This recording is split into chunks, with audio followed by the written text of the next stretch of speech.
Hello दोस्तों, एक बार फिर से अपर क्लासेज में आपका स्वागत है। तो संविधान की कड़ी में संविधान के मूल स्रोत में जो है भाग 1 और 2 हो चुका है। आज जो भाग बनने जा रहा भाग 3 है और इसमें से काफ़ी क्वेश्चन पूछे जाने वाले हैं, पूछे जाते हैं परीक्षाओं में, तो आपको उन्हीं को देखना है। तो चल रहा है भारतीय संविधान के मूल स्रोत।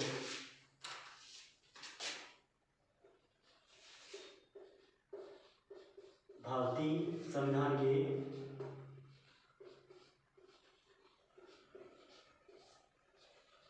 स्रोत। तो पिछले भाग में हमने आपको कनाडा के संविधान से भारतीय संविधान में क्या क्या किस किस चीज़ को समाहित किया गया इसका व्याख्यात्मक वर्णन किया था।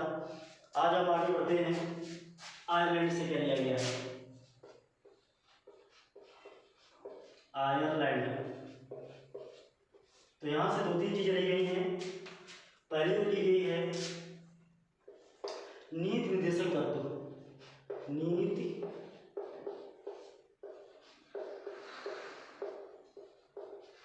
निर्देशक तत्व। और दूसरा जो लिया गया है, एक पॉइंट दूसरा जो लिया गया है वो तुम्हारा है राष्ट्रपति का निर्वाचन। राष्ट्रपति का निर्वाचन। और जो तीसरा लिया गया है वो लिया गया है राज्यसभा और विधानसभा, विधान परिषद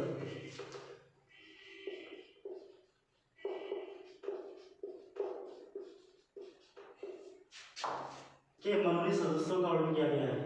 कि मनोनीत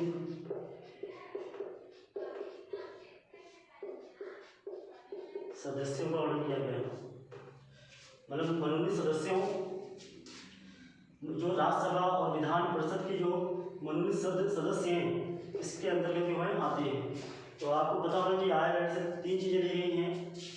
नीति निर्देशक तत्व जो आर्टिकल आपके 36 से 51 तक में है। 36 से लेकर 51 तक में है। ठीक है, तो इसकी जो विस्तृत वर्णन जो है आगे करेंगे जब नीति निर्देशक तत्व पढ़ाएंगे। ठीक है, फिर राष्ट्रपति का निर्वाचन आता है। ये वेरी वेरी इंपॉर्टेंट है। अब इसका व्याख्यात्मक वर्णन भी कर देंगे। जहाँ से क्वेश्चन आते हैं आपको वहीं से बस हल करना है। फिर राज्यसभा और विधान परिषद के सदस्यों को जो मनोनीत किया जाता है वो भी कहाँ से लिया गया है? आयरलैंड से लिया गया है। तो इसकी चर्चा पहले कर लेते हैं, मनोनयन की बात करते हैं। तो संविधान के अनुच्छेद 80 का के तहत जो है 12 सदस्यों को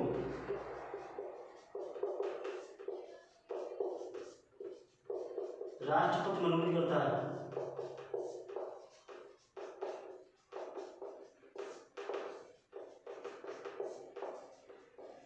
ठीक है, और जबकि अनुच्छेद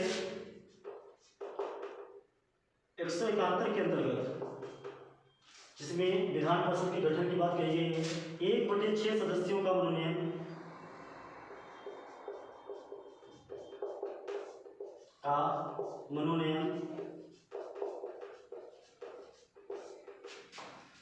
राज्यपाल करता है। तो वेरी वेरी इंपॉर्टेंट है।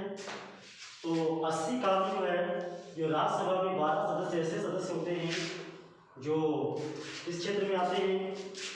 साहित्य के क्षेत्र में 4 क्षेत्र होती हैं, साहित्य, कला, विज्ञान और समाज सेवा।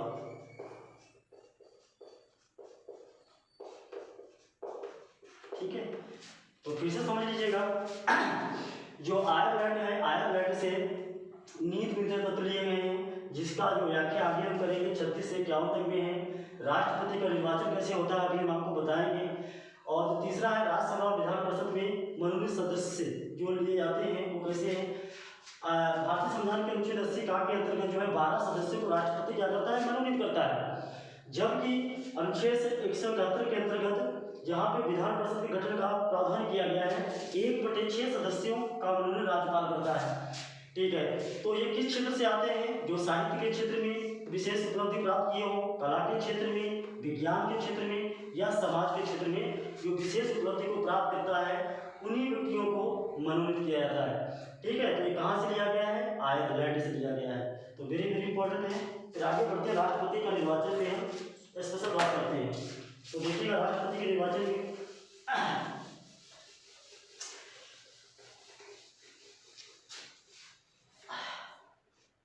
जो राष्ट्रपति का निर्वाचन होता है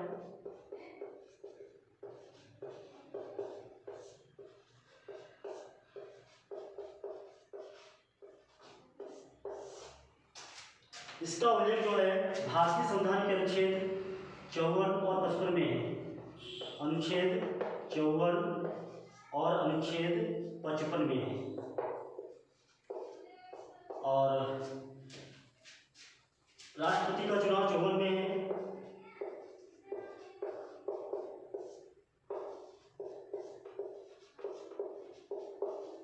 और राष्ट्रपति के चुनाव की प्रक्रिया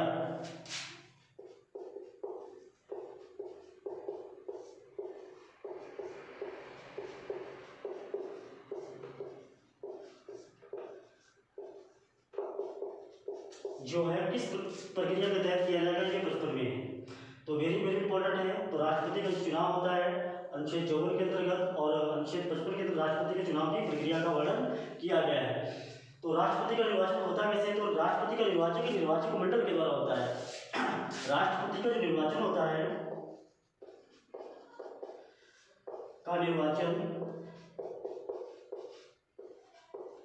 एक निर्वाचक मंडल के द्वारा होता है।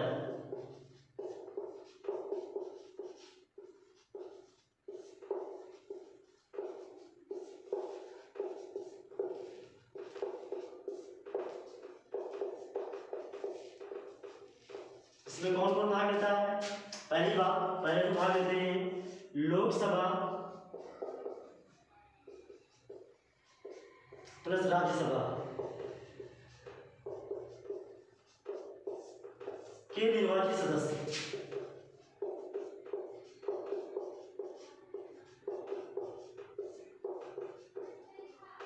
निर्वाचित सदस्य करते हैं, भाग लेते हैं।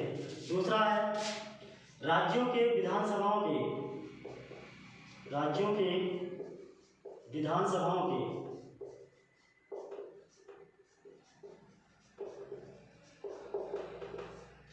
के निर्वाचित सदस्य।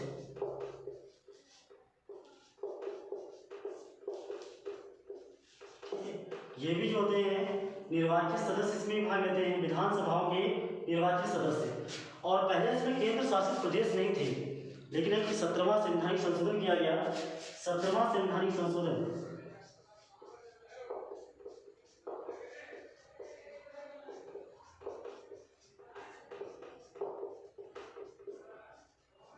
1962 और ये प्रावधान कर दिया गया कि दिल्ली और पांडिचेरी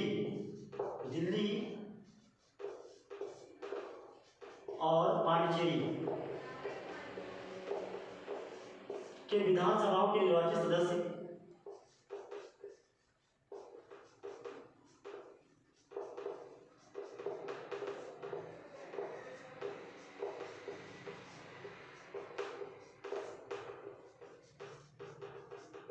भाग लेंगे। ठीक है, तो 4-5 क्वेश्चन बनते हैं यहाँ से, वेरी वेरी इंपॉर्टेंट, इनकी चर्चा करते हैं। तो आयरलैंड से क्या लिया गया है? राष्ट्रपति का निर्वाचन लिया गया है, पहला क्वेश्चन यही बनता है। और राष्ट्रपति के निर्वाचन में जो है उल्लेख जो है अनुच्छेद 54 में राष्ट्रपति का निर्वाचन का उल्लेख किया गया है। 55 में राष्ट्रपति के चुनाव की प्रक्रिया, किस प्रकार से चुनाव की प्रक्रिया की जाएगी, इसका वर्णन किया गया है। तो हमने कहा 54 के तहत जो है राष्ट्रपति का निर्वाचक मंडल के द्वारा होता है और इस निर्वाचक मंडल में लोकसभा और राज्यसभा के निर्वाचित सदस्य भाग लेते हैं, मतलब मनोनीत सदस्य भाग नहीं लेते हैं। जबकि हमने आपको अमेरिका में बताया था कि जो उपराष्ट्रपति का जो निर्वाचन होता है लोकसभा और राज्यसभा के कुल सदस्यों के द्वारा होता है, अर्थात उसमें जो मनोनीत व्यक्ति भी होते हैं वो भी भाग लेते हैं। लेकिन अमेरिका जो राष्ट्रपति का चुनाव होता है इसमें ऐसा नहीं होता है, इसमें लोकसभा और राज्यसभा के निर्वाचित सदस्य भाग लेते हैं। पहली बात, राज्यों के विधानसभाओं के निर्वाचित सदस्य भाग लेते हैं। और पहले केंद्र शासित प्रदेश इसमें नहीं थे, लेकिन 17वां संवैधानिक संशोधन 1962 के द्वारा दिल्ली और पांडिचेरी के विधानसभाओं के निर्वाचित सदस्य क्या करते हैं, तो भाग लेते हैं। तो हमने कहा राष्ट्रपति का निर्वाचन होता है, निर्वाचन मंडल के द्वारा होता है। निर्वाचन मंडल में 3 लोग आते हैं, लोकसभा राज्यसभा के निर्वाचित सदस्य, राज्यों की विधानसभा के निर्वाचित सदस्य, और 17वां संवैधानिक संशोधन के 1962 में दिल्ली और पांडिचेरी की विधानसभाओं के निर्वाचित सदस्य इसमें क्या करते हैं, भाग लेते हैं। फिर आगे बढ़ते हैं, कुछ और व्यवस्था ली गई किसी अन्य देशों से, उनकी चर्चा करते हैं। तो अगला है फ्रांस। फ्रांस यहां से जो है गणतंत्रात्मक व्यवस्था ली गई है।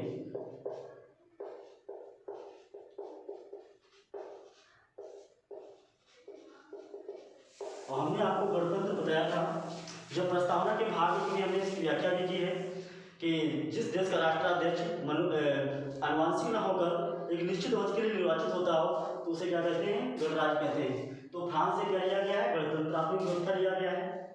और दक्षिण अफ्रीका,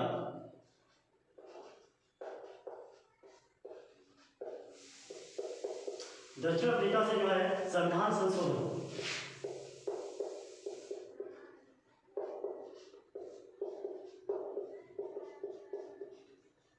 संविधान संशोधन की प्रक्रिया। तो हमने अब आपको बताया आर्टिकल 368 के अंतर्गत संसद जो है संविधान के किसी भी अनुच्छेद में क्या कर सकती है, संशोधन कर सकती है। कहां से लिया गया संवैधानिक संशोधन की प्रक्रिया, दक्षिण अफ्रीका से लिया गया है। जापान से जो है आपकी जो लिया गया है वो विधि द्वारा स्थापित प्रक्रिया, विधि द्वारा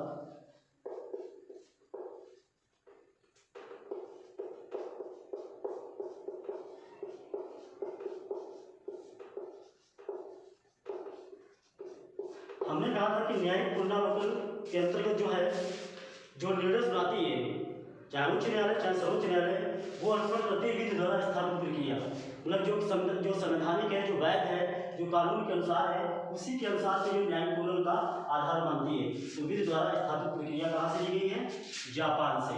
ठीक है, फिर आगे बढ़ते हैं। ऑस्ट्रेलिया,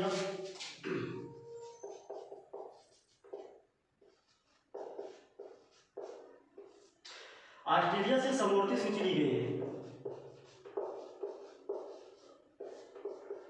जो इम्पोर्टेंट है उन्हीं की चर्चा कर रहे हैं। और समवर्ती सूची का उल्लेख जो है जो संविधान के मूल स्रोत भाग 2 में इसका उल्लेख किया गया है। मतलब मूल संविधान में 47 विषय थे, अब 5 जोड़ दिए गए हैं, तो अब कितने हो गए हैं, 52। अब 52 विषय हैं टोटल। और इस पे जो है हमने कहा समवर्ती सूची में क्या होता है, केंद्र और राज्य दोनों कानून बना सकते हैं, केंद्र और राज्य।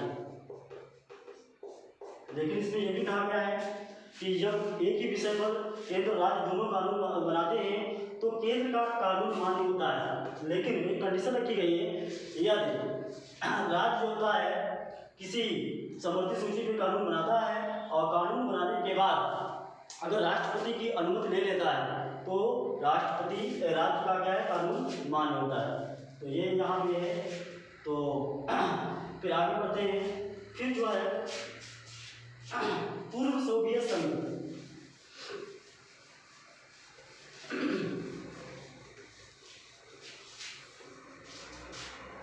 पूर्व सोवियत संघ,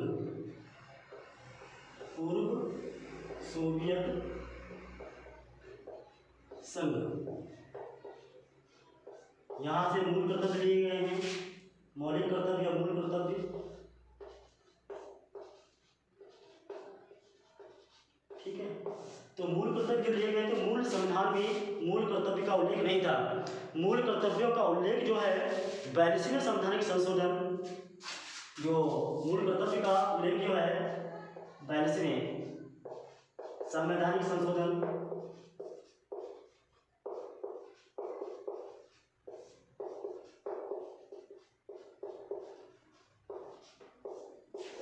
में भारतीय संविधान के भाग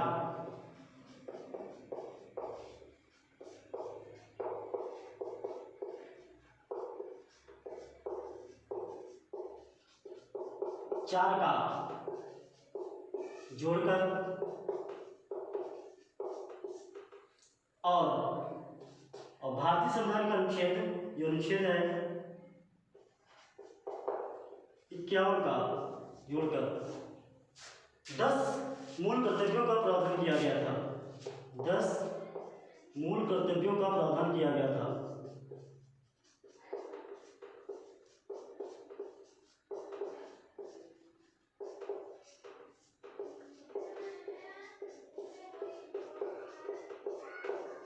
ठीक है, तो 22वें ये मूल संविधान में नहीं थे। 22वें संवैधानिक संशोधन अधिनियम के द्वारा इनको जोड़ा गया, मूल कर्तव्यों को जोड़ा गया और भारतीय संविधान के भाग 4 को जोड़ा गया और इसमें एक अनुच्छेद जोड़ा गया 51 का, जिसमें जो है 10 मूल कर्तव्यों का प्रावधान किया गया।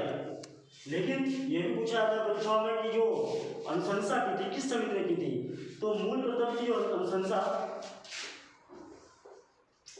मूल कर्तव्य की अनुशंसा स्वर्ण सिंह समिति ने की थी। स्वर्ण सिंह समिति द्वारा की गई थी।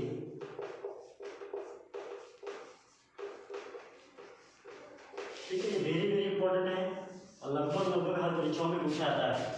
ठीक है, तो हमने आपको बताया है कि जो मूल कर्तव्य थे मूल संविधान में नहीं थे, 22वें संवैधानिक संशोधन के दौरान इनको जोड़ा गया और एक नया भाग जोड़ा गया भाग 4 का और एक नया अनुच्छेद जोड़ा गया 51 का और 10 मूल कर्तव्यों का प्रावधान किया गया। और हमने कहा कि ये जो मूल कर्तव्य है स्वर्ण सिंह समिति की अध्यक्षता में इस पर निर्णय लिया गया था। और लेकिन 86वें संवैधानिक संशोधन के द्वारा 2002 में किया गया था।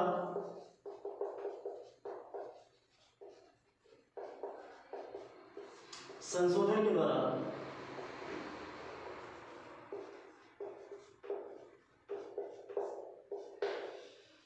एक और जोड़ दिया गया, तो कौन है? अभिभावकों का कर्तव्य होगा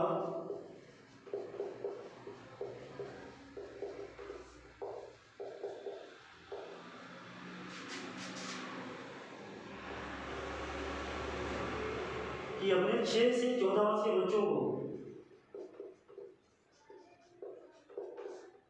6 से 14 वर्ष के बच्चों को